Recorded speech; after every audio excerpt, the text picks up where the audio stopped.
Bonjour et bienvenue dans ce podcast de développement de soi. Embarqué dans un voyage intérieur et introspectif. Je vous invite à allumer la lumière de votre conscience pour observer vos phénomènes intérieurs, les reconnaître, les connaître, car ils régissent aussi bien souvent vos perceptions du monde extérieur. Grâce à ce travail de conscience lumineuse, passer de l'introspection à l'action, de la connaissance de soi à la réalisation de soi, en plein alignement avec qui vous êtes vraiment. Je m'appelle Romain, formateur et coach aux multiples passions et expertises, et avec mes outils variés, tels que le coaching, la programmation neurolinguistique, la sophrologie, la méditation, l'hypnose, l'equi-coaching, le reiki ou encore le bilan de compétences, je vous accompagne de manière personnalisée, sur mesure, dans votre développement personnel ou professionnel. Pour cheminer vers vos objectifs, révéler vos ressources et dépasser vos obstacles. En tant qu'ancien cavalier professionnel de saut d'obstacles, croyez-moi, ça me connaît. Retrouvez tout ce que je propose sur romainbamaison.fr. Très bonne écoute.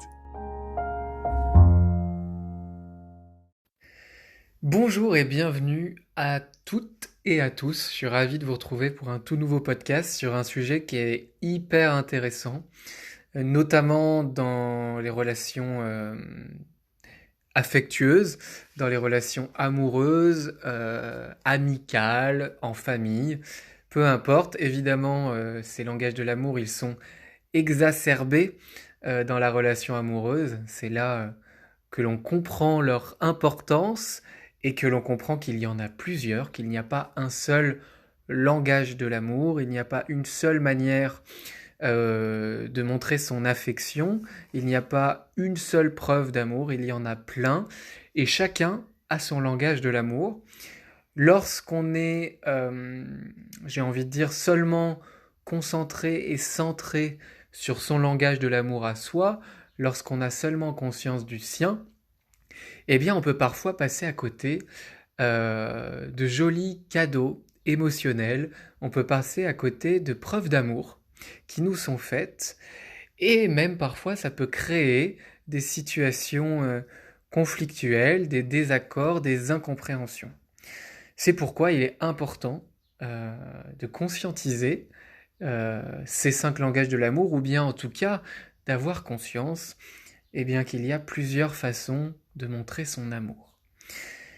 Ici, nous allons nous concentrer sur les 5 langages de l'amour qui vous permettent en fait d'exprimer votre amour. Et vous allez voir, on va voir qu'on a tous un langage préféré pour exprimer notre amour et pour le recevoir. Mais il est important de connaître les autres. Eh bien, quand on est dans une relation avec quelqu'un qui n'a pas le même langage de l'amour que nous, pour apprécier ces preuves d'amour venant de cette personne, et puis pour adapter nos preuves d'amour à cette personne. Il ne s'agit pas là de s'oublier, d'être un papier calque, mais simplement d'être dans le don de soi, et comme le but dans les preuves d'amour, c'est bien sûr de se faire du bien à soi, mais aussi de faire plaisir à l'autre et de se faire comprendre, de faire comprendre que l'autre est important pour nous, qu'on l'aime, eh bien il est important de pouvoir s'adapter, de pouvoir adapter son langage de l'amour. Parce qu'en fait, si vous n'adaptez pas votre langage de l'amour, si vous êtes seulement concentré sur votre langage de l'amour à vous, eh bien il y a de fortes chances pour que votre partenaire ne remarque pas toujours les preuves d'amour que vous lui faites, et ça peut créer des incompréhensions. Voilà, il est important d'apprendre à parler la langue préférée de votre partenaire. Eh bien, tout simplement pour renforcer votre relation. Là, j'ai envie de parler des accords, de faire un tout petit rappel sur un des accords Toltec. Je vous invite à écouter le podcast sur les 4 accords de conscience Toltec, si ça vous intéresse. Le deuxième accord, c'est « Ne faites pas de suppositions ».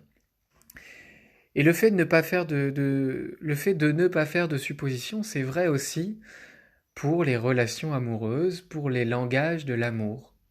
Ne considérez pas que votre partenaire a déjà toutes les clés et vous connaît aussi bien que vous et qu'il va deviner ce dont vous avez besoin, ce que vous avez besoin d'écouter et le langage de l'amour qui est le vôtre. Ne considérez pas que cela est acquis. La relation, c'est une découverte perpétuelle et votre partenaire ne sait pas tout. Il a besoin que vous communiquiez, que vous lui expliquiez vos besoins, et ici peut-être que vous lui expliquez quel est votre langage de l'amour à vous. Ne présupposez pas, ne faites pas de suppositions que votre partenaire sait déjà. C'est ce qui crée des incompréhensions et des conflits dans la relation, parfois pour rien, juste par manque de communication. Je sais que communiquer, ça peut faire peur. C'est aussi quelquefois se mettre à nu, faire preuve de vulnérabilité.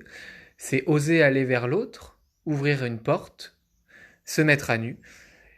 Mais vous avez tout à y gagner. Comme toutes les peurs, lorsqu'elles sont affrontées, il y a quelque chose de merveilleux qui vous attend.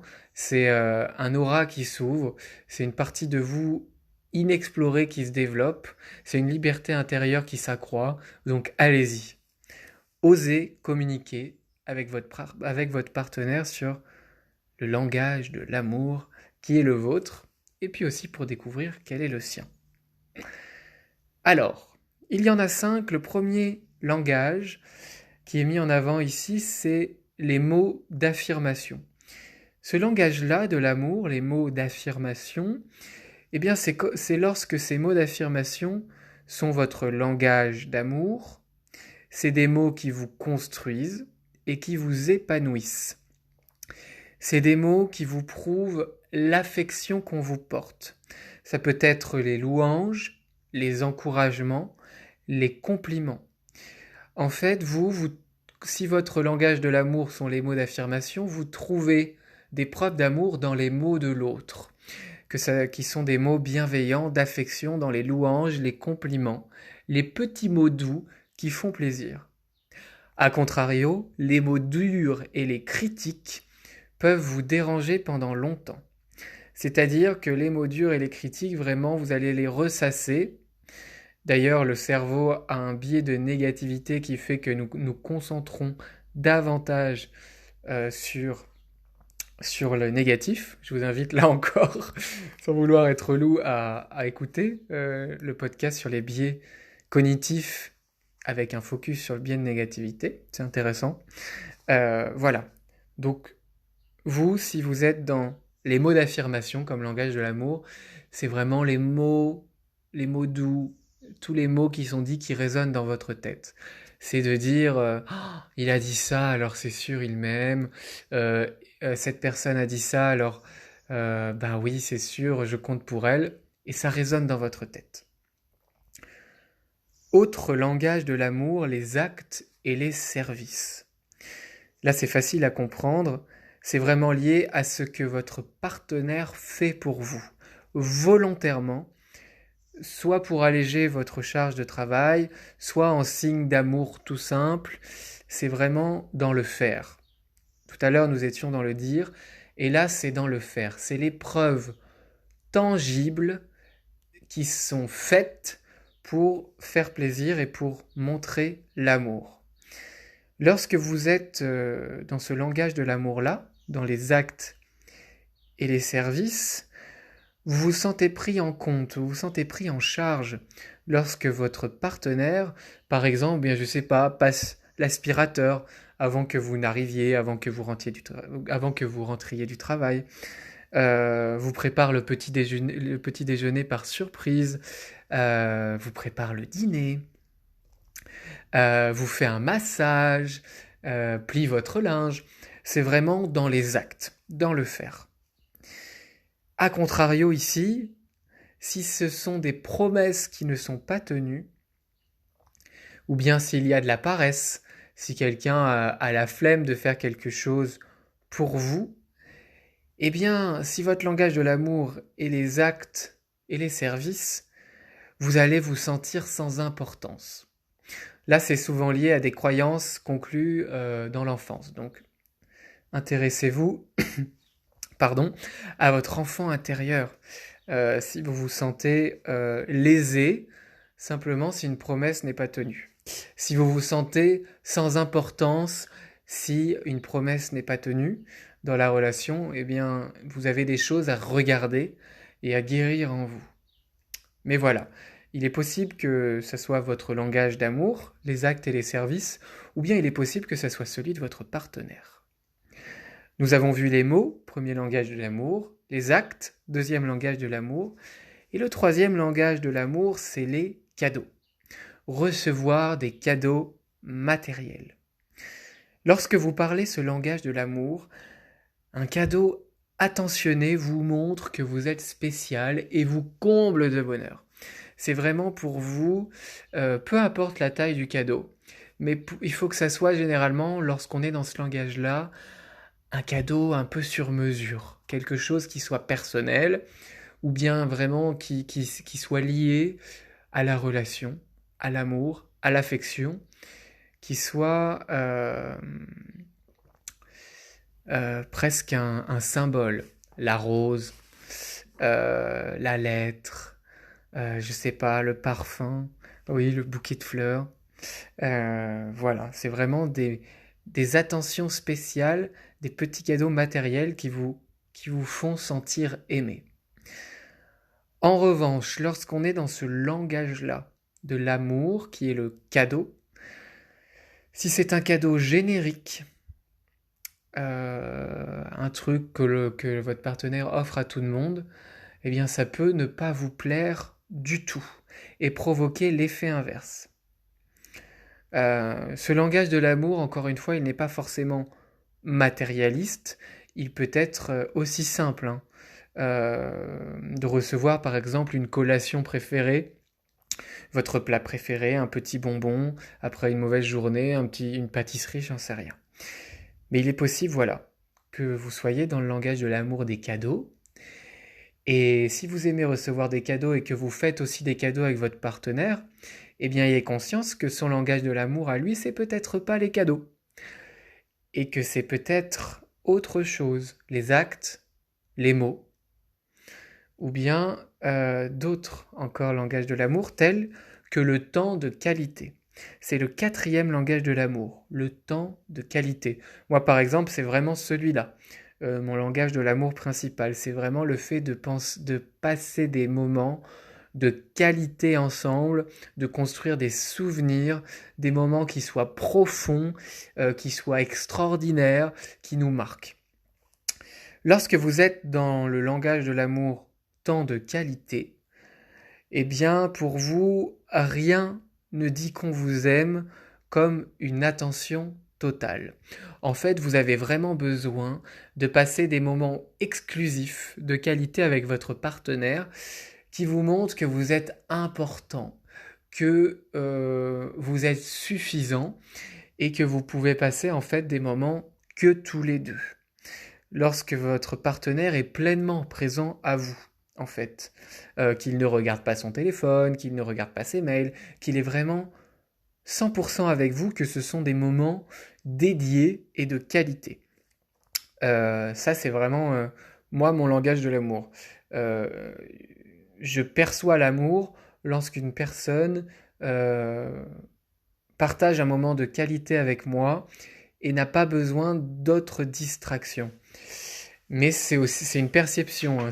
Quelque part, ça peut être un peu biaisé puisque c'est mon langage de l'amour à moi. Donc il est important de le conscientiser pour comprendre aussi que ce n'est pas parce que l'autre regarde ses textos, par exemple, dans un moment, qu'il ne tient pas à vous. C'est simplement qu'il n'a pas le même langage de l'amour que vous. Voilà. Cinquième langage, c'est le toucher physique. Bon ben là, ça parle de soi, hein. C'est vraiment se tenir la main, s'embrasser, se faire des câlins, les papouilles, c'est vraiment les attentions physiques, passer la main dans le dos, voilà. C'est vraiment, si vous êtes dans le toucher physique, votre langage préféré, c'est vraiment le fait de montrer et de recevoir de l'amour par le toucher. Ça, c'est un langage de l'amour qui est très répandu. Mais par exemple, si vous, votre langage de l'amour, c'est ça et que ce n'est pas celui de votre partenaire, ne soyez pas frustrés, ne pensez pas que votre partenaire ne vous aime pas s'il ne vous touche pas ou s'il ne se laisse pas toucher facilement, notamment en public. Moi, je sais que ça peut me mettre très mal à l'aise, même si je suis très amoureux, qu'en public, on me touche, qu'on mette la main sur ma cuisse. En fait, je sais pas quoi faire, je sais pas comment réagir. Quoique ça s'améliore, mais c'est vraiment pas mon langage de l'amour instinctif. Donc voilà, si vous êtes dans ce langage de l'amour, vous aimez les contacts appropriés, qui apportent de la chaleur, qui sont chaleureux, qui vous apportent de la sécurité. Tandis qu'effectivement, si vous êtes dans ce langage-là de l'amour, du toucher physique, la négligence physique peut creuser un fossé entre vous et votre partenaire. Le fait de ne pas faire un bisou le matin ou le soir, etc. Voilà, vous avez donc 5 langages qui schématisent les langages de l'amour, les mots, les actes, les cadeaux, les moments de qualité et le toucher. Intéressez-vous à votre langage de l'amour à vous, peut-être notez-le quelque part, et intéressez-vous à qu'est-ce qui semble être le langage de l'amour de l'autre. Et ensuite, communiquez. Eh bien voilà, moi j'aime, mon langage de l'amour c'est plutôt ça, c'est vraiment pour moi des preuves d'affection. Et pour toi, qu'est-ce que c'est, qu'est-ce qui te montre l'affection? Voilà, ça peut être vraiment intéressant de découvrir l'autre et ça peut être passionnant ensuite de rentrer dans un jeu de langage et voir comment l'autre réagit. Et quand c'est fait de part et d'autre et quand c'est communiqué, bien oui, ça peut devenir aussi amusant de communiquer l'amour en, en, en fonction des langages différents des uns et des autres. Voilà, j'espère que ce podcast vous a plu. Sachez qu'il y a un livre qui s'appelle Les 5 langages de l'amour, qui est très court et très facile à lire. Moi, je l'ai lu, je crois, en 2-3 fois dans le métro. Donc, bien, si ça vous intéresse, n'hésitez pas à le lire. Voilà, je vous remercie pour votre écoute. Si ce podcast vous a plu, n'hésitez pas à le partager, par exemple, à une personne qui en aurait besoin, à part vous. Et puis, n'hésitez pas aussi pour bien entretenir et puis encourager ce podcast à le noter si vous utilisez iTunes, Apple, avec 5 étoiles et à laisser un petit commentaire. Voilà. Je vous remercie, je vous dis à tout bientôt pour un nouveau podcast. Prenez soin de vous. Ciao, ciao.